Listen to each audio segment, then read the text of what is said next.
I have lost capital in real estate before, and I do not say that casually, and I do not say because it makes a good marketing story. I say it because that experience changed me as an investor. It changed how I look at the sponsor. It changed how I look at the debt. It changed how I look at reserves, assumptions, projected rent growth, execution risk, and finally the projected returns. Most importantly, it changed the order of my questions. Before, like many investors, I wanted to understand the returns. Now, before I care about the upsides, I want to know what can go wrong, how much room the deal has to survive, and whether the people who are operating the asset have the discipline to protect the capital when the reality does not match the spreadsheet. This is what this video is about. Not hype, not passive income slogans, and not another projection about IRR or return. This is what losing real estate capital has taught me about protecting it.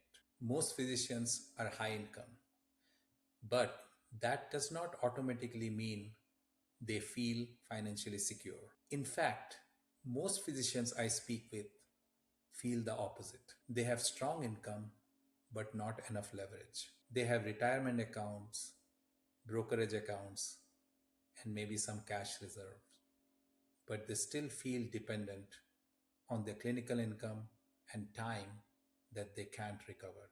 This is especially true for the physicians who feel burnt out. They do not necessarily want to stop working tomorrow. Many actually still love practicing medicine. They care about their patients, they care about doing meaningful work, but they want choice. We as physicians want to reduce our clinical hours without panic. We want wealth to work quietly in the background.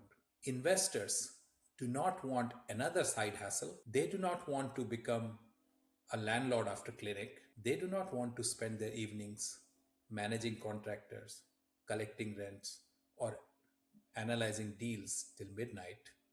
They want something that is passive but not careless. And that is where real estate syndication becomes interesting.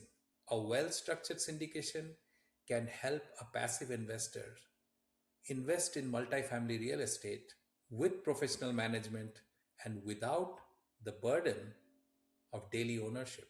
But the word passive can be misleading. Passive does not mean risk free. Passive does not mean you outsource judgment. And definitely, passive does not mean you should only look at the projected returns. I have lost capital before, and it was not pleasant. It was not theoretical. It was my money earned through time, effort, and sacrifice. And when capital is lost, there is a very specific feeling that comes with it. It's not just financial, it's emotional. There is disappointment, frustration, and a very uncomfortable feeling of replaying that decision in our heads. You ask yourself, what did I miss? Did I focus too much on the upsides? Did I ask the right question? Or did I confuse confidence with competence? Those questions are uncomfortable, but they are also very useful. When we examine those questions honestly, they can lead to better investment process. For me, losing capital did not make me want to avoid real estate. It made me want to understand real estate more deeply. It changed how I evaluate sponsors. It changed how I look at debt and reserves. It changed how I looked at projected rents.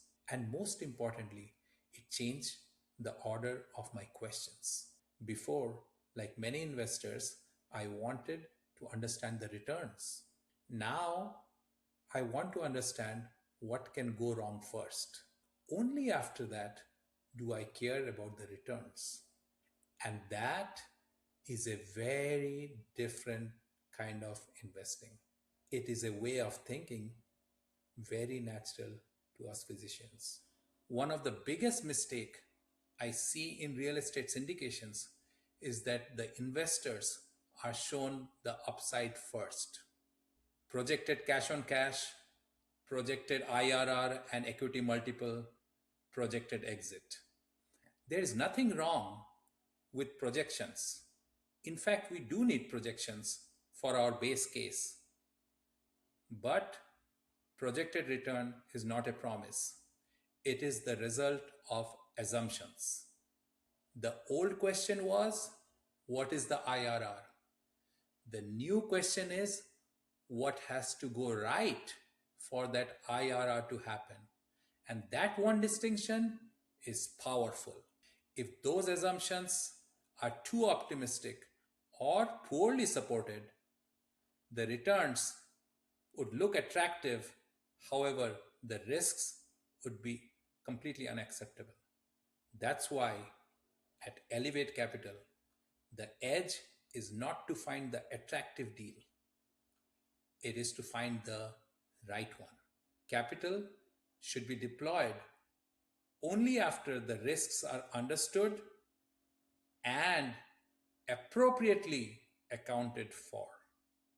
For me, a good deal is not the one where everything has to go perfectly. After working on and managing on my own properties, a good syndication deal for me is like a puzzle where there is enough margins when things go wrong because something usually will. Maybe the rent growth slows or the collections are weaker. Maybe the renovations take longer or get more expensive. Maybe the insurance rises or the taxes go high. Or maybe the exit cap or the interest rate goes up. But none of these possibilities should surprise a serious investor. The question is not whether the risk exists. The question is whether the deal was structured with enough margin of safety to absorb that risk. I remember speaking with a physician investor who was interested in real estate syndication but felt late in the game. She had seen colleagues invest, receive regular distributions, and a payout on exit. She had watched from sidelines for a while, and by the time she felt ready to invest, she felt like she had missed the opportunity. This is very common. Many physicians feel behind financially, even though they are doing pretty well on paper. So, when a deal appears, there can be a subtle pressure to act quickly. Not necessarily because the sponsor is pressuring them, but they might think internally, oh, I cannot miss this one. That emotional state is dangerous. Not because the action is wrong, but emotions can bypass judgment. In her case, we slowed the conversation down. We talked about what she was actually trying to accomplish. Was she looking for income and a path to reduce clinical hours, tax benefits, or diversification as a way to move money from volatile market into tangible real estate assets? Those are related goals, but they are not exactly the same. Then we talked about the risks. What amount of funds locked in would be acceptable to her? What would make her uncomfortable?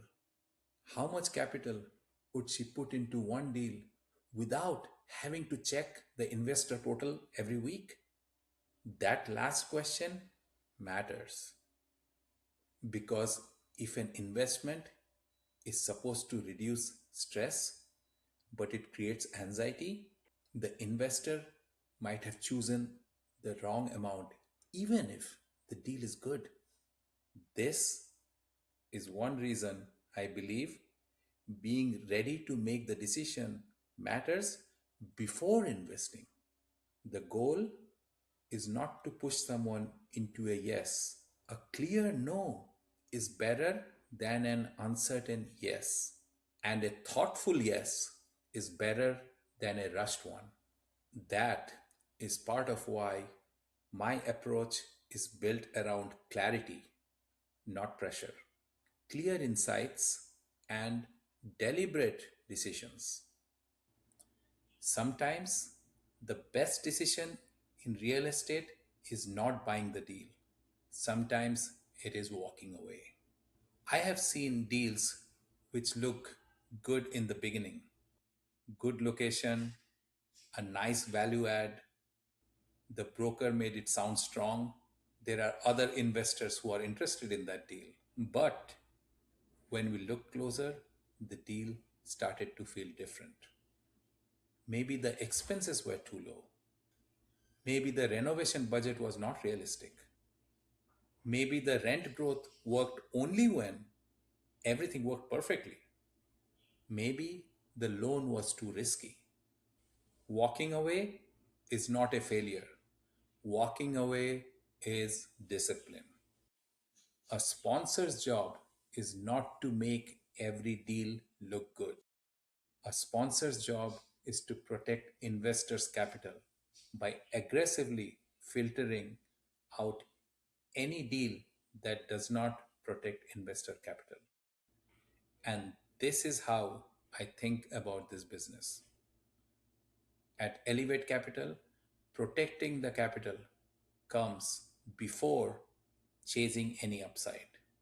We care about conservative debt, careful underwriting, and a strong operation because those are the things that protect investor capital when things don't go perfectly.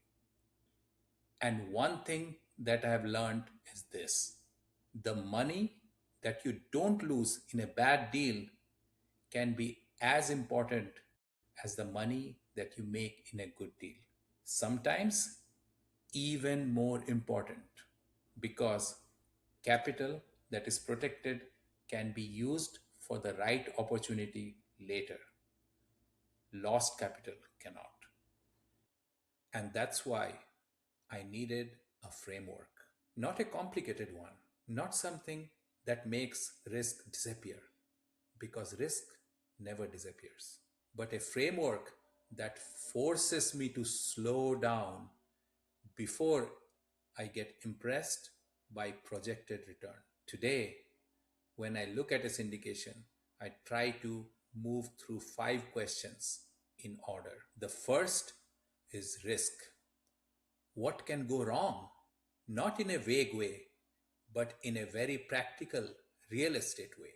What if taxes and insurance go up after purchase? What if renovations cost more than expected? What if the rent growth is not as strong as the broker or even the market suggested? What if the collections are lower? What if the loan creates pressure at the wrong time?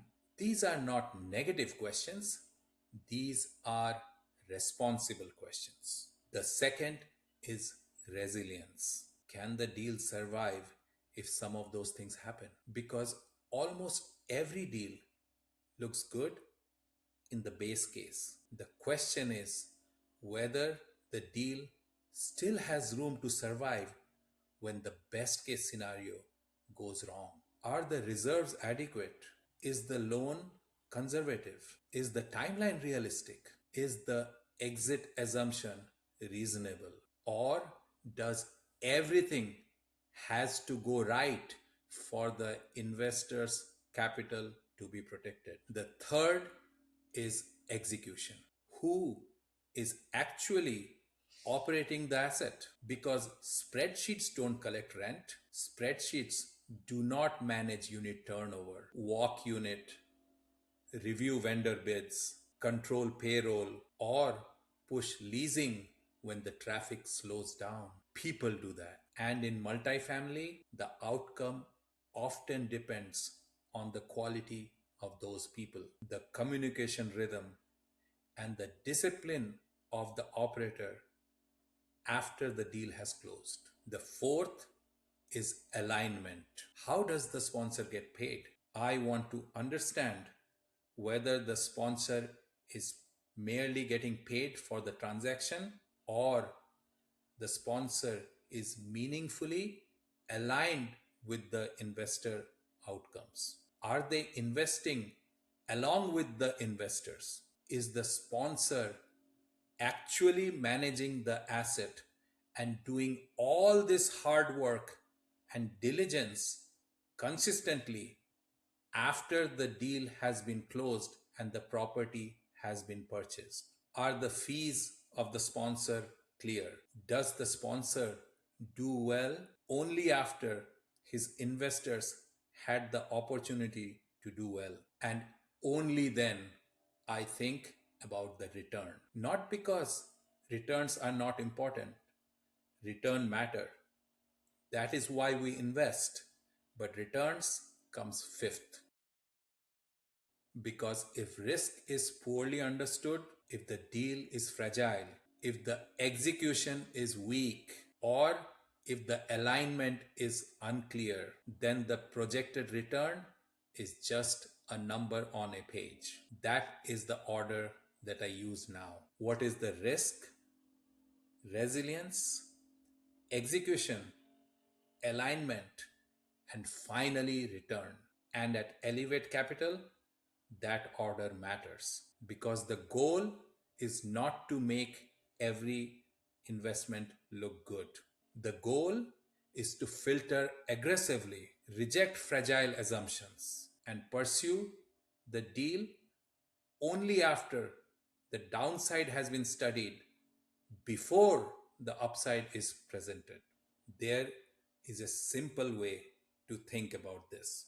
Assumptions create returns, execution creates outcomes, and alignment creates trust. The projected return that you see in the offering memorandum is created by assumptions. If I assume that the rent grows faster, expenses stay lower, renovation costs are controlled perfectly, and the exit cap remains favorable, I can make a lot of deals look good on paper. So the question is, what assumptions created that return? And are they believable? Were they supported by real leases, current rent comparisons, actual contractor bids, lender terms, and property level market data? Or were these assumptions stretched because the deal needed to work? Because assumptions create projected return, but execution creates real outcomes. It is one thing to say we will renovate the units, improve collections, reduce vacancies, and stabilize operations. It is entirely another thing to actually do it week after week with the property managers, with the contractors, leasing staff, and the vendors. That is where real estate becomes less about theory and more about the discipline. And finally, it is the alignment that allows the investor to trust the relationship. Investors should understand how the sponsor is being compensated, where the sponsor's capital is at risk, and whether the sponsor's incentive are aligned with long-term performance of the property,